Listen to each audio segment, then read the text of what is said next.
오늘 하나님의 말씀 창세기 21장 1절로부터 21절까지의 말씀을 보겠습니다. 사라가 이삭을 낳는 이야기와 그 다음에 그 가정에서 하갈과 이스마엘이 내쫓기는 이야기가 이제 나옵니다. 1절입니다. 여호와께서 말씀하신 대로 사라를 돌보셨고 여호와께서 말씀하신 대로 사라에게 행하셨으므로 사라가 임신하고 하나님이 말씀하신 시기가 되어 노년에 아브라함에게 아들을 낳으니 아브라함이 그에게 태어난 아들 곧 사라가 자기에게 낳은 아들을 이름하여 이삭이라 하였고 그 아들 이삭이 난 지 8일 만에 그가 하나님이 명하신 대로 할례를 행하였더라. 여기에 보면 우리가 이제 생각하는 게 여호와께서 말씀하신 대로라는 거예요. 하나님께서 하신 말씀이 언약이 한 번도 땅에 떨어진 적이 없어요. 하나님은 그러신 분이세요, 우리가. 근데 그거를 기다리는 인간이 이제 참지 못하는 거죠. 참지 못하고 자기가 처한 현실 속에서 자기가 해결하려고 그러는 거예요. 성도의 큰 미덕 중에 하나가 인내예요. 참고 기다리는 거예요.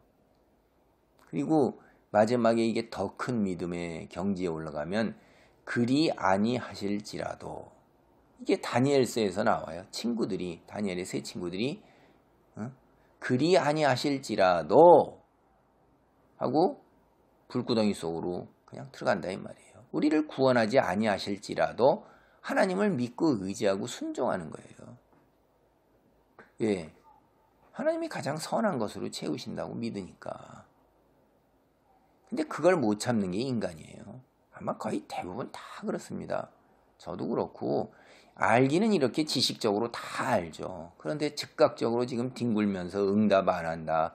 내가 하는 거, 내 질병, 내 뭐 경제적 문제, 내 자식 문제, 취직 문제 이거 안 들어준다고 그냥 뒹굴뒹굴하고 맨 붙들고 가서 이렇게 하고 막 그러는 거죠. 사탕 달라고 그런 거 똑같은 거예요. 그냥 사탕 하나 주면 이제 그게 무당처럼 하나님을 믿는다 이 말이에요. 자기 자신이 하나님의 거룩한 성품으로 신적 속성이 들어있는 그것이 그 성품을 이루어가는 것이 우리에게 주어지는 엄청난 과업 중에 하나인데 그것이 어마어마한 거라는 걸 못 깨닫는 거예요. 아마 무지해서 그래요. 아마 대부분 못 깨달을 거예요. 여러분은 흙으로 만들어진 인형인데 그 인형이 신이에요. 신. 우리 인간으로 치면 제우스나 로마에 나오는 그런 신화에 나오는 신이 된 거예요. 신의 반열로 하나님께서 올려놓은 겁니다. 당신의 자녀 삼으셨다 하는 게 자녀가 뭐예요? 부모와 같잖아요. 내 아들이라 불렀다 이 말이에요. 신의 반열로 인해서 영원한 생명을 주고 신과 같이 되는데 이게 행동하고 그러는 건 돼지 새끼 같고 죄송합니다. 표현이 극단적이라서. 근데 하나님이 어떤 분이세요? 지극한 사랑이세요. 끝까지 돌보시고 기다리신다 이 말이에요. 결국 어떻게 됐어요? 아브라함 사라 말씀하신 대로 돌보셨잖아요. 자기 경험으로 이렇게 나이 먹었는데 어떻게 아들을 낳으리까 하고서 뒤에서 웃었다 이 말이에요. 웃었는데 내가 웃었느냐? 하나님을 비웃은 거죠. 신도 못한다 이거야. 내가 이렇게 나이 많았는데 무슨 그러니까 아니 안 웃었나이다. 아이고 이게 우리예요. 금방 드러날 것도 당장을 모면하기 위해서 하는 게 우리의 모습인데 결국 사라가 어떻게 됐어요? 아들을 낳았잖아요. 아들의 이름을 뭐라고 그랬어요? 네가 웃었느냐? 아니 안 웃었나이다. 그게 사라에게 앞에 있었는 거예요. 근데 여기 이삭 그가 웃는다 이거예요. 웃는다 이거예요. 웃는다. 이름을 갖다가 웃는다 그런 거예요. 왜 웃었어요? 6절 보세요. 사라가 이르되 하나님이 나를 웃게 하시니 듣는 자가 다 나와 함께 웃으리로다. 나를 웃게 하셨어요. 자기가 벌써 비웃었었죠 하나님을. 근데 여기서 이제 정말로 나를 웃게 하셨어요. 그리고 듣는 자가 다 나와 함께 웃어요. 그래서 웃는다라고 사라가 이렇게 붙여놓은 거예요. 아들 이름을 이삭이라고. 그런데 또 뭐라고 나와요? 이제 8절을 보면 아이가 자라매 젖을 떼고 이삭이 젖을 떼는 날에 아브라함이 큰 잔치를 베풀었더라. 이게 2-3살에 보통 이때 고대에 젖을 뗐어요. 그때 이제 큰 잔치를 베는 거예요. 우리로 치면 이제 돌잔치 같은 거 이런 거 같은 거죠.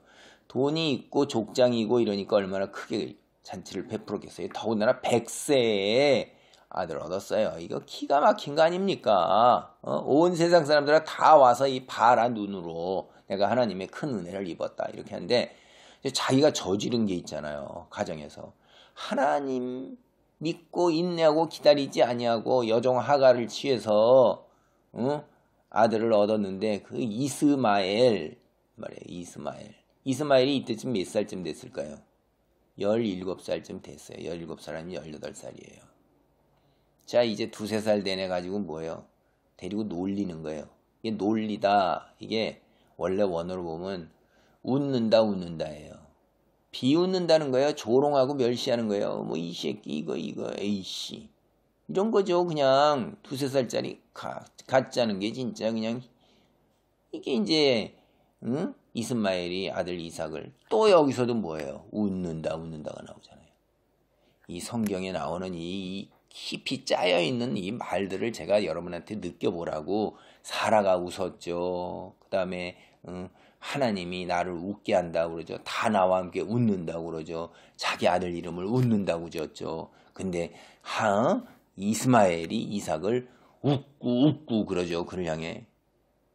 인간은 이렇게 못 만들어요. 깊이와 층이. 여러분이 이게 그래서 웃는다. 이 말이 얼마나 드러나면서 이렇게 비꼬고 꼬이고 정상으로 보게 하고 이렇게 하는 거예요. 그러니까 그거 견디겠어요? 그래서 이제 내쫓는 거예요. 그가 아브라함에게 이르되 이 여종과 그 아들을 내쫓으라 이러는 거예요. 사라가 분이 머리 끝까지 오른 거죠. 근데 오늘날 이제 남아있는 이 고대 근동에 법전들이 남아있어요. 몇 개가. 그 법전에 보면 그 중에 하나가 이제 이거 뭐 함무라비 법전도 있고 누지 법전이라는 것도 있는데 첩의 아들을 갖다 내쫓지 못하게 돼 있어요. 첩과. 그러니까 사회 통념에 어긋나는 거예요. 고대 근동 그새 풍습에. 그것에 어긋나는데 어떻게 해요? 하나님 말씀 따라서 내쫓는 것입니다. 4절에도 보면 그가 하나님이 명하신 대로 하고 난지 8일 만에 할례를 행했어요. 이거는요. 이후에 이스라엘 민족이 어떻게 되죠? 이스라엘 민족이 시내산에서 모세의 중보로 인해서 언약을 맺을 때 이스라엘 사람 다 할례하는 거예요. 그러니까 이게 그 일이 일어나기보다도 430여 년 전도 훨씬 더 된 거죠. 그렇죠?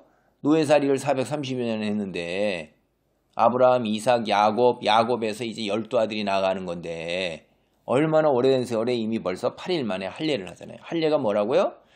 하나님과 언약을 맺고 그 언약에 순종하는 하나님의 사람인 거예요. 이미 벌써 이렇게 되어 있었던 것입니다. 그러니까 하나님의 명령하신 대로 따랐다 이 말이에요.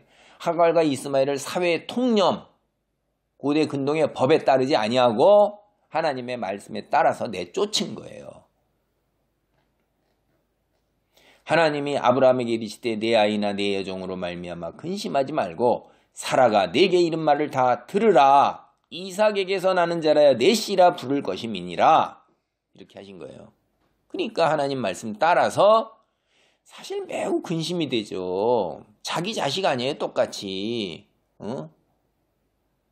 본처나 후처나 다 자기가 거느리는 가정에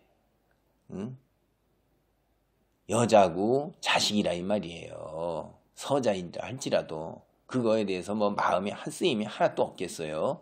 그리고 법도 그러고 사회 통념도 다 그런데 풍습이 그런데도 하나님 말씀을 따라서 매우 근심이 되었지만 내쫓는 겁니다.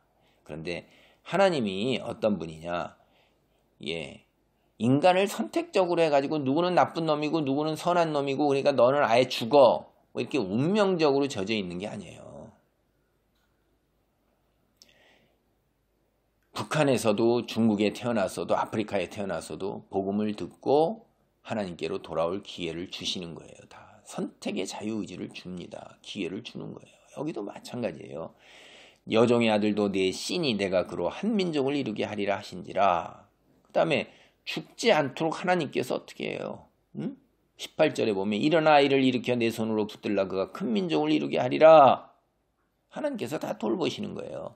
이 땅에 선한 자, 악한 자를 막론하고 하나님께서는 똑같이 다 뭐 기독교인만 공기 주고 햇빛 주고 그렇지 않은 자면 눈을 가리워서 햇빛이 안 갑니까?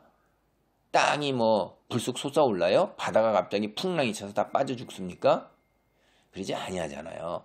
선한 자나 악한 자나 태양과 공기와 물을 주고 이 땅에서 하나님께서 부르시는 정한 때까지는 기회를 계속 주는 거예요. 그러나 정한 때가 이르면 그때는 진멸입니다. 왜 하나님은 이방 민족을 진멸하였느냐? 기다려서 때가 이럴 때까지 하나님께서 기다리시는 거예요. 그 죄악이 그 기다리시는데 마지막 데드라인까지 차기 때문에 그 다음엔 진멸이에요. 여러분, 그리스도인 아닌 사람들은 하나님이 기다리신 때 이후에는 진멸입니다. 사랑의 하나님이시면서 무서운 진노의 하나님이신 거예요. 99%까지 참지만 1%에서는 한 칼로 그냥 딱 목을 날려버린다 이 말이에요.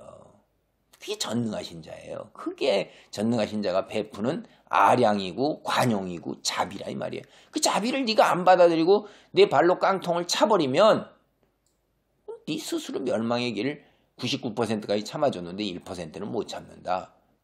꽉 하고선 손톱으로 그냥 진딧물 쿡 눌러버리지. 툭 하고 그다음에 지옥에 내려가서 그걸로 끝나는 게 아니라 너는 그동안 나를 무시한 전능자를 무시한 그 대가를 영원히 절대 소멸되지 않는 그 대가를 치르라. 얼마나 무서운 거예요. 하나님이 안 무서우신 분인 것 같으세요? 몸서리치기 무서운 분입니다.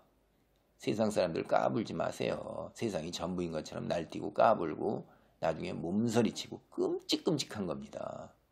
선택은 여러분 앞에 있어요.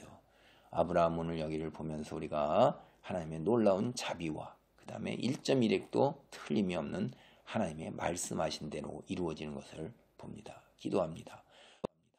하나님 감사합니다. 모든 이들을 향하여 선을 베푸시되 마지막 순간까지 때가 정한 기한이 차면 하나님 그 말씀 그대로 이루어 가시는 것을 오늘 사라에게 말씀하신 대로 행하신 이삭이 태어난 것을 보면서 또한 하갈과 이스마엘의 아버지 하나님의 사랑과 자비가 있음을 보면서 깨닫습니다. 이 땅에서 까불지 말고 하나님 앞에 겸손하게 나와서 피조물 된 자리를 지키면서 하나님 믿음의 자리 잘 지켜나가도록 축복하여 주옵소서. 붙들어 주시옵소서. 예수님의 이름으로 기도하옵나이다. 아멘.